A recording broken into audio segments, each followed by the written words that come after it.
Introductory note. Charles Robert Darwin, born at Shrewsbury, England, on February 12, 1809, came of a family of remarkable intellectual distinction which is still sustained in the present generation. His father was a successful physician with remarkable powers of observation, and his grandfather was Erasmus Darwin, the well-known author of the Botanic Garden. He went to school at Shrewsbury, where he failed to profit from the strict classical curriculum there in force, nor did the regular professional courses at Edinburgh University, where he spent 2 years studying medicine, succeed in rousing his interest.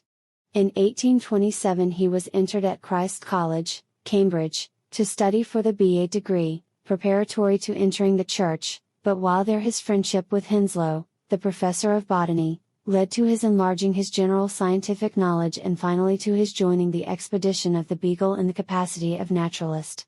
From this Darwin returned after a voyage of 5 years with a vast first-hand knowledge of geology and zoology, a reputation as a successful collector, and, most important of all, with the germinal ideas of his theory of evolution.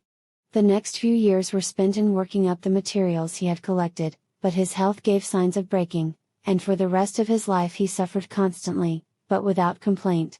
With extraordinary courage and endurance he took up a life of seclusion and methodical regularity, and accomplished his colossal results in spite of the most severe physical handicap.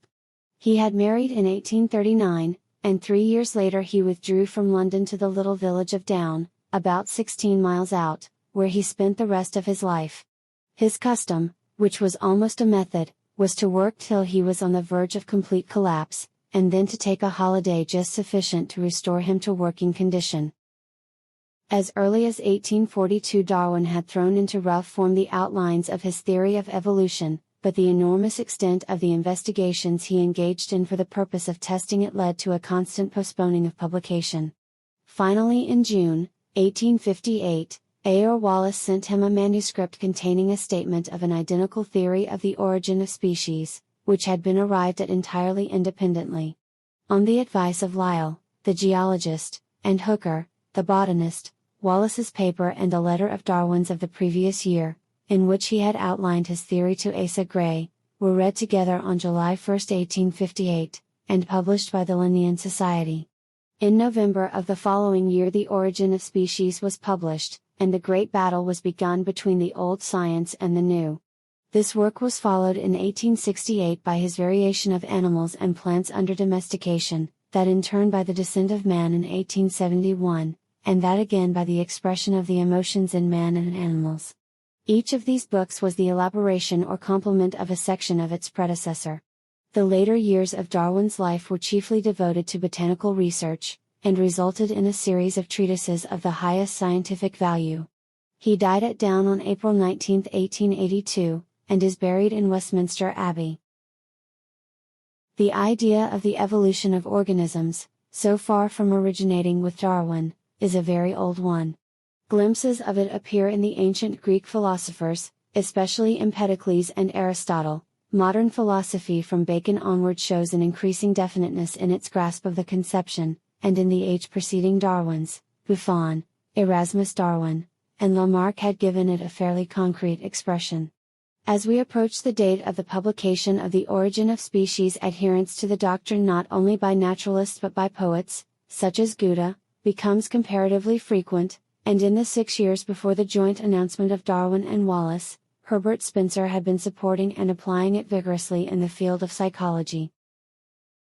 To these partial anticipations, however, Darwin owed little. When he became interested in the problem, the doctrine of the fixity of species was still generally held, and his solution occurred to him mainly as the result of his own observation and thinking.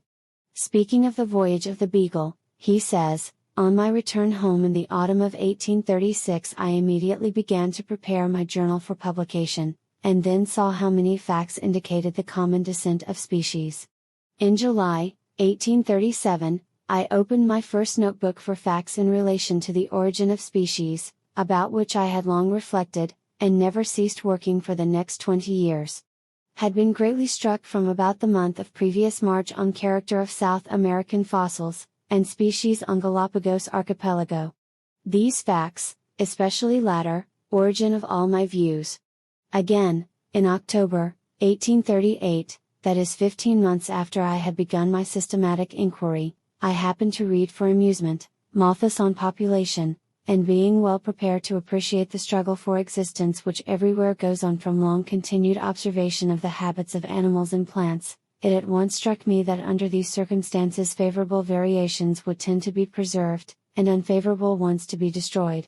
The result of this would be the formation of new species. Here then I had at last got a theory by which to work. From these statements by Darwin himself we can see how far it is from being the case that he merely gathered the ripe fruit of the labors of his predecessors. All progress is continuous, and Darwin, like other men, built on the foundations laid by others, but to say this is not to deny him originality in the only vital sense of that word. And the importance of his contribution, in verifying the doctrine of descent, in interpreting and applying it, and in revealing its bearings on all departments of the investigation of nature, is proved by the fact that his work opened a new epoch in science and philosophy. As Huxley said, whatever be the ultimate verdict of posterity upon this or that opinion which Mr. Darwin has propounded, whatever adumbrations or anticipations of his doctrines may be found in the writings of his predecessors, the broad fact remains that, since the publication and by reason of the publication of The Origin of Species, the fundamental conceptions and the aims of the students of living nature have been completely changed. The present year, 1909, has seen the celebration of the 100th anniversary of Darwin's birth and the 50th anniversary of the publication of his great work. Among the numerous expressions of honor and gratitude which the world of science has poured upon his memory, none is more significant than the volume on Darwin and Modern Science which has been issued by the press of his old University of Cambridge.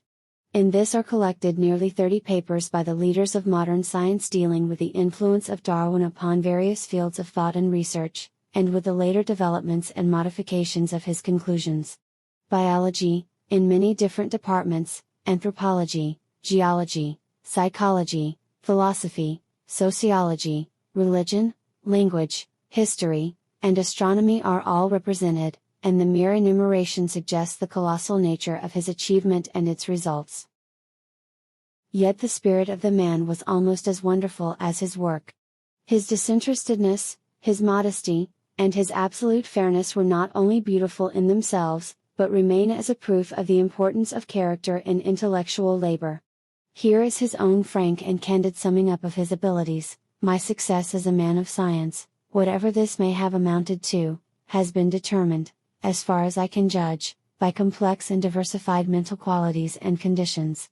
Of these, the most important have been, the love of science, unbounded patience in long reflecting over any subject, industry in observing and collecting facts, and a fair share of invention as well as of common sense. With such moderate abilities as I possess, it is truly surprising that I should have influenced to a considerable extent the belief of scientific men on some important points.